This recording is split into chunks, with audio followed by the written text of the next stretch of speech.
Lu Yo menatap Yuan Er dan berkata, dia bijaksana, lagi pula dia tidak terlalu bodoh. Apakah dia tidak takut Anda akan membunuhnya? Master? Lito Yuan Er menggaruk kepalanya.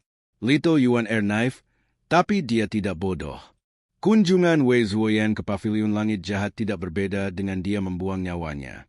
Tidak banyak yang benar-benar akan datang ke sini untuk mencari kematian. Lu Yo tidak mengatakan apa-apa. Dia tetap duduk di aula besar dan melemparkan pandangannya keluar dengan santai. Terlepas dari tujuan Wei Zuoyan, akan jelas ketika Wei Zuoyan tiba. Tidak ada gunanya berspekulasi tentang hal itu sekarang. Tidak butuh waktu lama sebelum Ming Shiyin dan Duan Museng tiba dengan kerumunan di luar aula besar. Ada 2 skuadron tentara berbaju besi dan pakaian bela diri mengikuti dari belakang mereka. Para prajurit yang terlatih berbaris dalam sinkronisasi yang sempurna. Mereka tampak mengesankan. Wei Zuoyan muncul.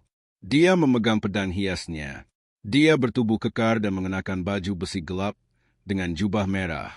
Tatapannya yang berkilauan diarahkan ke depan. Anehnya, dia tidak menunjukkan tanda-tanda ketakutan. Dia tidak sombong atau patuh, tidak terburu-buru atau lambat. Dia berjalan dengan langkah yang mantap, tenang, dan kuat. Orang-orang dari Paviliun Langit Jahat yang melihat ini terkejut. Lagi pula, kebanyakan orang yang datang ke sini akan gelisah dan melihat-lihat dengan gelisah.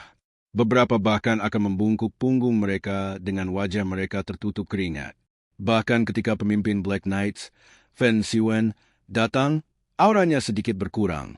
Namun, Wei Zuoyan tampaknya tidak terpengaruh oleh fakta bahwa itu dia berada di Paviliun Langit Jahat. Hal ini membuktikan kekuatan mentalnya tinggi. Itu benar-benar prestasi yang luar biasa baginya untuk mempertahankan kenangannya dalam keadaan seperti itu. Jenderal Wei, ini adalah langkah cerdas, Ming Shiyin berkata. Sejujurnya, Paviliun Langit Jahat belum pernah bertemu lawan yang mengunjungi paviliun untuk mengakui kesalahan mereka. Ini sama sekali bukan rencana yang buruk. Ini jauh lebih baik daripada meminta Tuan kami menyerang rumah Anda. Ekspresi Wei Zuoyan tetap tidak berubah saat dia berkata, seorang pria sejati mengakui tindakannya. Karena itu kesalahan saya akan menanggung konsekuensinya. Diucapkan seperti pria sejati, sejujurnya, kau terdengar seperti berasal dari jalan mulia? Dari sekte manakah Anda berasal? Ming Shiyin bertanya saat dia memimpin jalan. Saya belum pernah bergabung dengan sekte manapun. Tidak perlu bertindak begitu tinggi dan perkasa di sini. Karena Anda di sini untuk menyampaikan permintaan maaf, Anda harus membatalkan tindakan tersebut. Terima kasih atas pemikiran Anda, Tuan keempat. Pada saat ini, mereka akhirnya memasuki aula besar. Ming Shiyin dan Duan Musheng berjalan ke samping. Tatapan Lu Yo tertuju pada Wei Zuoyan saat dia membelai jenggotnya. Wei Zuoyan menangkupkan tinjunya dan berlutut. Dia melakukannya tanpa ragu-ragu atau tanda-tanda keengganan. Dia tampak sangat tulus saat dia bersujud dengan dahinya menyentuh lantai. Lebih dari 20 tentara yang mengikutinya ke sini juga berlutut. Mereka bergerak dengan gerakan yang disinkronkan sedemikian rupa sehingga seolah-olah mereka telah mempraktikkan ini. Ming Shiyin dan Duan Musheng terkejut. Seorang pria terhormat itu fleksibel, tetapi bukankah ini sedikit terlalu fleksibel? Menurut pendapat Ming Shiyin, dia tidak akan bisa melakukan ini. Jika dia tidak bisa mengalahkan lawannya, dia akan melarikan diri. Dia tidak akan pernah bersujud kepada siapapun selain tuannya, apalagi musuh. Tidak ada yang mengharapkan Wei Zuoyan memiliki tekad seperti itu. Menjadi jelas mengapa orang seperti itu bisa menjadi panglima tertinggi dari 3 pasukan. Sayang sekali dia telah menyinggung Master dan menyalahkan kematian saudara-saudara Junior Sister Tianxin di Paviliun Langit Jahat. Itu dosa yang tak termaafkan. Pendosa ini, Wei Zuoyan, datang untuk menebus dosa-dosanya. Wei Zuoyan, Lu Yo berkata dengan ringan. Wei Zuoyan mendongak dan menatap Lu Yo dengan tepat. Dia menangkupkan tinjunya dan berkata, Wei Zuoyan yang berdosa ini datang untuk menebus dosa-dosanya seperti yang dijanjikan. Dia mengulangi kata-katanya dengan tegas dan belak-belakan. Selain Lu Yo, semua orang bertukar pandang. Bukankah dia terlalu teliti dalam mengakui dosa-dosanya? Dia bahkan tidak memohon belas kasihan. Ini tidak masuk akal. Apakah Wei Zuoyan hanya bertahan untuk menggunakan dirinya sebagai jebakan seperti yang coba dilakukan oleh keturunan 10 dukun? Pada saat ini, Lu Yo perlahan bangkit berdiri dan menuruni tangga dengan tangan di punggungnya. Ming Shi yang buru-buru berkata, "Silakan tinggal, Master." Saya pikir ada sesuatu yang mencurigakan tentang dia. Ming Shi Yin tersenyum. Lito Yuan Er juga jelas tidak mempercayainya. Saya pikir ada sesuatu yang mencurigakan tentang dia juga. Lu Yo berhenti berjalan. Dia berhenti di tengah tangga dan berkata, "Bagaimana bisa?" Ming Shi Yin membungkuk pada Lu Yo sebelum berjalan ke Wei Zuoyan. Dia berkata, "Wei Zuoyan, kamu punya nyali." Wei Zuoyan berkata dengan nada bingung, "Saya tidak yakin saya mengerti maksud Anda, Tuan Keempat." "Baiklah, itu sudah cukup. Aku tahu tentang skema Anda. Skema Anda terlalu membosankan dan dapat diprediksi." Ming Shi Yin menggelengkan kepalanya. "Saya benar-benar tidak mengerti apa yang ingin Anda katakan, Tuan Keempat." Bantalan Wei Zuoyan jelas berbeda dari ketika dia baru saja tiba di aula besar Pavilion Langit Jahat. Akankah seorang panglima tertinggi dari 3 angkatan bersenjata, seorang yang memegang kekuasaan militer yang besar, datang ke sini dan menebus dosa-dosanya atas kemauannya sendiri? Ming Shi Yin tertawa. Wei Zuoyan menggelengkan kepalanya dan berkata sambil menghela nafas, "Aku mengalami kesulitan tidur dan makan akhir-akhir ini. Saya terus-menerus memikirkannya dan terpecah antara berbagai pilihan. Ini telah membuatku terjaga malam yang tak terhitung jumlahnya. Aku tidak bisa melakukan sesuatu yang bertentangan dengan sifat baikku. Kejadian desa naga ikan adalah ulahku dan ulahku sendiri. Aku akan menanggung konsekuensi dari tindakanku. Pavilion Langit Jahat bebas membunuh atau menyiksa saya sesuai keinginan mereka." Ming Shi Yin terkejut. Dia pandai dengan kata-katanya. Apakah dia mencoba menindas saya karena kurang fasih? Selain itu, benar-benar aneh bahwa tekadnya begitu tegas. "Apakah Anda tidak akan memohon belas kasihan?" "Saya tidak punya hak untuk memohon belas kasihan. Sejak aku datang ke sini, aku tidak berpikir untuk pergi hidup-hidup. Namun, saya punya satu permintaan." "Dan apa itu?" "Saya ingin bunuh diri." Keheningan turun di aula besar. Ini adalah pertama kalinya salah satu dari mereka mendengar permintaan seperti itu. Sejak mereka mengusir 10 elit besar, Zuo Xingchan dari Kuil Fiend, Ksatria Hitam, Fen Siwen, atau Huo Wudao dengan obsesinya, mereka belum bertemu seseorang seperti Wei Zuoyan. Niat Wei Zuoyan benar-benar membingungkan yang lain. Semakin rendah dia, semakin curiga Ming Shi Yin menjadi. Ming Shi Yin berjalan ke arah Wei Zuoyan dan berkata dengan suara rendah, "Kau elit 7 daun. Mengapa Anda begitu meragukan saya, Tuan Keempat? Pavilion Langit Jahat telah memintaku untuk mengakui dosa-dosaku, dan inilah aku. Mungkinkah bahwa itu Anda ingin saya kembali, mengumpulkan kekuatan saya, dan bertarung dengan Pavilion Langit Jahat?" Wei Zuoyan tidak bisa mengerti apa yang diinginkan Ming Shi Yin juga. "Anda tidak suka jika saya melawan Anda. Sekarang aku melakukan seperti yang kau minta. Kau mempertanyakan motifku. Apa yang harus saya lakukan untuk memuaskan Anda?" Pikirannya jelas tertulis di wajahnya. Wei Zuoyan sepertinya ada benarnya. Ming Shi Yin menggaruk kepalanya.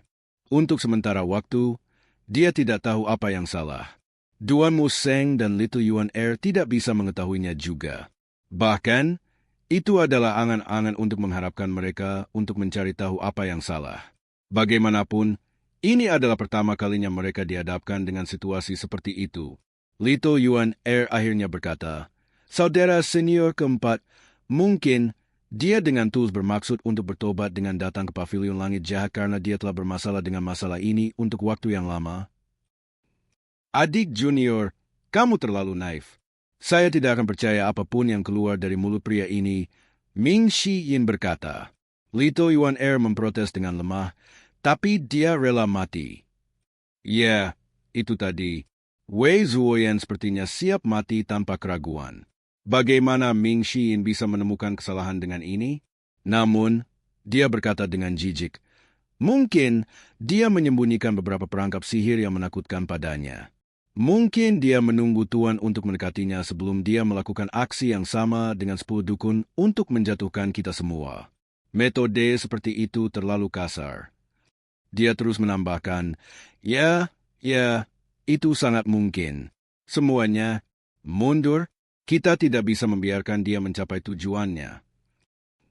Ming Xiyin terdengar sedikit paranoid, tapi dia ada benarnya. Dari saat Wei Zuoyan masuk dan berlutut untuk menawarkan permintaan maafnya, semua orang sudah merasa aneh. Dia tampak bertekad untuk merendahkan dirinya dan meminta maaf. Ini bukan cara Komandan In-Chief dari 3 tentara akan bertindak. Selain itu, belum lama ini, ketika Jiang Aijian menyampaikan pesan Pavilion Langit Jahat kepada Wei Zuoyan, Jiang Aijian telah menyebutkan Wen Zuoyan tidak terlalu memikirkannya. Ini terjadi baru-baru ini. Mengapa perilakunya berubah 180 derajat? Semua orang menatap Wei Zuoyan lagi. Wei Zuoyan berbicara dengan wajah lurus dan nada tak kenal takut. Bahkan jika aku mencoba menipumu, kalian semua dijaga terhadapku. Anda bisa menganggap saya sebagai orang tercela yang mencoba berkomplot melawan Anda, tapi tolong biarkan saya mati. Ini canggung. Ming Xiyin membanggakan dirinya pada kecerdasannya, tetapi dia benar-benar tidak bisa meletakkan jari-jarinya pada apa yang salah. Duan Museng menghela nafas sambil menggelengkan kepalanya dan berkata, mungkin adik junior kecil benar. Dia mungkin tulus.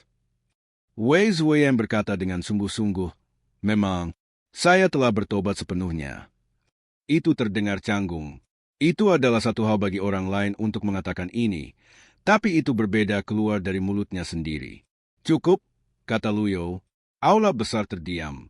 Ming Xiyin mundur dengan ekspresi malu-malu di wajahnya. Dia terlalu malu untuk mengatakan hal lain. Luyo melenggam menuju Wei Zuoyan.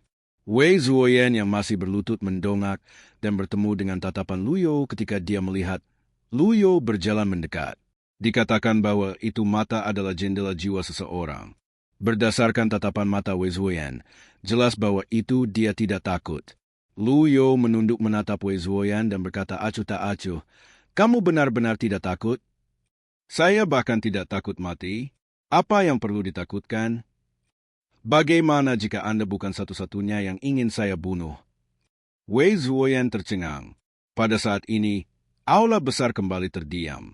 Jika jarum jatuh ke tanah pada saat ini, mereka pasti sudah mendengarnya.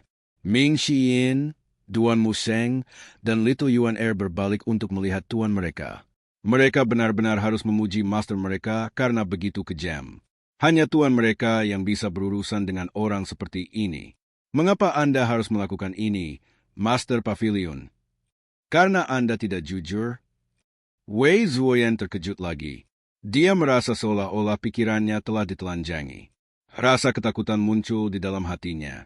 Namun, dia berkata, itu tidak penting, semuanya tidak penting. Bukankah Pavilion Langit Jahat menginginkanku mati? Tidak ada artinya membahas hal-hal lain. Luyo menggelengkan kepalanya dan berkata, tidak, itu memang memiliki arti. Murid-muridnya bingung dengan hal ini. Luyo menatap Wei Zuoyan dan berkata sambil menghela nafas, karena kamu ingin mati, aku akan memenuhi keinginanmu. Oke. Wei Zuoyan terdengar jauh kurang percaya diri dibandingkan sebelumnya. Luyo mengangkat tangannya tanpa peringatan apapun dan memukul Wei Zuoyan dengan telapak tangannya. Brahman 8 Meridians.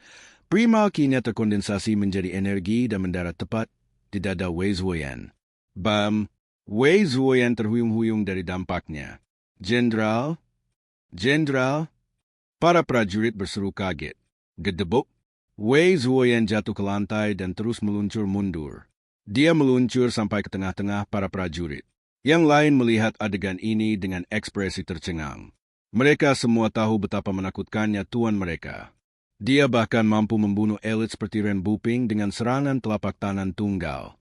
Di atas itu, teknik yang dia gunakan adalah 9 potongan tangan cells.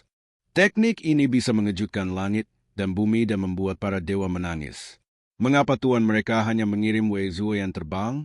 Wei Zuoyan bahkan tidak terluka. Bukankah serangan telapak tangan ini terlalu lemah? Para murid bingung dengan hal ini. Mereka menatap Wei Zuoyan yang telah duduk kembali saat dia menekan tangan ke dadanya. Luyo berkata, apakah ini Wei Zuoyan yang sama dengan avatar berdaun 7? Wei Zuoyan menahan rasa sakit dan berkata, aku sudah memiliki dosa-dosaku. Jika Anda ingin membunuh saya, silakan lakukan dengan cepat. Bodoh? Luyo mengutuk. Wei Zuoyan tercengang. Suara Luyo tegas saat dia berkata, ayo bersih, dan aku tidak akan menghukummu karena menyamar sebagai Wei Zuoyan. Peniruan identitas? Ming Xiyin tercengang saat mendengar kata-kata tuannya. Sampai sekarang, Wei Zuoyan telah berhasil melawan semua tuduhan yang ditujukan kepadanya, tetapi tuduhan ini sepertinya membuatnya bergidik. Matanya melebar kepercaya saat dia menatap Luyo. Senior tua, saya tidak mengerti maksud Anda. Luyo berkata, Wei Zuoyan terkenal di medan perang. Dia memimpin 3 pasukan. Ketika dia memimpin anak buahnya dalam kampanye melawan Rongbei, mereka bertempur sengit melawan suku lain, dan dia bahkan menumbuhkan daun ketujuhnya di tengah pertempuran. Wei Zuoyan tidak mengerti kemana Luyo pergi dengan pembicaraan ini. Murid-murid Luyo juga merasakan hal yang sama. Namun, bagi tuan mereka untuk mengucapkan kata-kata seperti itu, pasti ada alasan untuk itu. Mereka berdiri dengan hormat dengan lengan mereka di sisi mereka saat mereka dengan patuh mendengarkan kata-kata tuan mereka. Basis kultivasinya sangat dalam dan statusnya tinggi. Dia benar-benar seorang jenderal yang naik ke pangkatnya dengan merangkak ke atas tumpukan mayat, kata Luyo. Setelah mendengar ini, Wei Zuoyan merosot ke lantai. Wajahnya berubah pucat mengerikan. Yuan Er kecil dan Duan Musheng masih bingung, tetapi kesadaran sudah sadar pada Ming Xiyin yang cerdas. Ming Xiyin menunjuk Wei Zuoyan dan berkata, saya mengerti sekarang. Kau hanya penipu. Ini menjelaskan segalanya. Setelah mendengar kata-kata Ming Xiyin, yang lain akhirnya mengerti apa yang sedang terjadi. Pikiran Wei Zuoyan menjadi kosong. Ming Xiyin melangkah maju dan menunjuk Wei Zuoyan saat dia berkata, saya akhirnya mengerti apa yang Master coba katakan. Kau telah bertindak selama ini. Aku berpikir bahwa kau aneh. Kau ingin menjadi kambing hitam? Saya harus mengatakan saya terkesan dengan tekad Anda. Sayangnya, basis kultivasi Anda tidak benar, tingkah laku, kata-kata, dan tindakan Anda terlalu tidak wajar. Meskipun Anda mencoba yang terbaik untuk bertindak seolah-olah kematian adalah teman lama Anda tidak memiliki ketegasan dan niat membunuh seorang prajurit. Saya benar, bukan? Pada awalnya, semua orang mengira Wen Zuoyan menyembunyikan basis kultivasinya. Ternyata, dia benar-benar tidak menyembunyikan basis kultivasinya. Duan Musheng dan Tuan Er menatap Ming Xiyin seolah-olah dia orang gila. Bukankah dia malu menjadi orang yang tahu segalanya setelah kebenaran terungkap? Ming Xiyin melanjutkan, juga, dikatakan bahwa Deputi Wei Zuoyan juga kuat. Bahkan jika mereka tidak memiliki 7 daun, mereka memiliki setidaknya 3 atau 4 daun. Namun, Anda hanya membawa sekelompok tentara ragtag dengan Anda. Kenapa kau tidak berterus terang dan memberitahu kami namamu? Apakah Anda saudara kembar Wei Zuoyan? Pertanyaan Ming Xiyin di akhir adalah pertanyaan yang sama yang ada di benaknya Luyo. Sebenarnya, saat Wei Zuoyan memasuki aula besar, Luyo sudah tahu bahwa dia adalah seorang penipu. Eye of Truth-nya telah mengungkapkan basis kultivasi penipu kepadanya. Ming Xiyin melirik tuannya dan mengerti apa yang dia maksud. Dia berbalik kembali ke Wei Zuoyan dan berkata dengan suara yang dalam, aku memberitahumu, kami tahu kau penipu. Saya tidak peduli apa alasan Anda untuk mengambil jatuhnya Wei Zuoyan, tetapi Pavilion Langit Jahat tidak akan membiarkan Wei Zuoyan lolos bahkan setelah kematian Anda. Anda hanya akan mati sia-sia. Penipu itu meneguk dengan gugup. Keringat menetes di wajahnya. Ekspresinya juga berubah sedikit asam. Beritahu kami siapa nama Anda. Pada saat ini, jelas sia-sia untuk terus berpura-pura. Dia tahu Pavilion Langit Jahat tidak akan membiarkan ini beristirahat. Jika dia tetap keras kepala, dia hanya akan mati di sini dengan sia-sia. Pada akhirnya, katanya, kalah Wei Zuoyan, saudara kembarnya. Wei Zuoyan adalah kakak sepupuku, kata Wei Zuoyan. Itu tidak berbeda dengan saudara. Dia cukup ganas untuk mengirimmu mati menggantikannya. Trik yang murahan, kata Ming Xiyin dengan nada mencemooh. Wei Zuoyan menggelengkan kepalanya. Dia tampak lega sekarang. Jika saya tidak mati, seluruh keluarga saya, 100 di antaranya, akan mati. Ming Shi yang bertepuk tangan dan berkata, benar-benar ganas. Sepertinya Wei Zuoyan benar-benar memiliki apa yang diperlukan untuk menjadi panglima tertinggi dari 3 pasukan. Saya tidak punya pilihan. Memang benar Anda tidak punya pilihan. Anda pasti sudah banyak berlatih di rumah hanya untuk mengadakan pertunjukan ini. Saat pertama kali melihatmu, kupikir kau jenderal yang hebat. Bagaimanapun, tidak ada seorang pun di pavilion langit jahat yang pernah melihat Wei Zuoyan. Kerja kerasmu terpuji. Aduh, kamu tidak bisa membodohi mata masterku. Ming Xiyin berkata, tidak lupa menyanjung tuannya di akhir. Saudara keempat benar-benar ahli sanjungan. Duan Museng menangkupkan tinjunya dan berkata, Master, terlepas dari identitasnya, kita harus membunuh mereka semua di sini. Kemudian, kami akan mengirim kabar ke Wei Zuoyan dan meminta agar dia menyerah. Lu You mengabaikan Duan Museng. Dia menatap Wei Zuoran dengan penuh penilaian sebelum dia melihat tentara yang berdiri di belakang Wei Zuoran. Para prajurit sudah lama melewati titik puncaknya. Anggota badan mereka lemas, dan wajah mereka putih karena shock. Lu You menggelengkan kepalanya. Dia menatap Wei Zuoran dan berkata, Aku akan memberimu kesempatan untuk hidup. Ini termasuk keluarga Anda juga. Wei Zuoran tercengang. Dia kesulitan memproses kata-kata Lu You.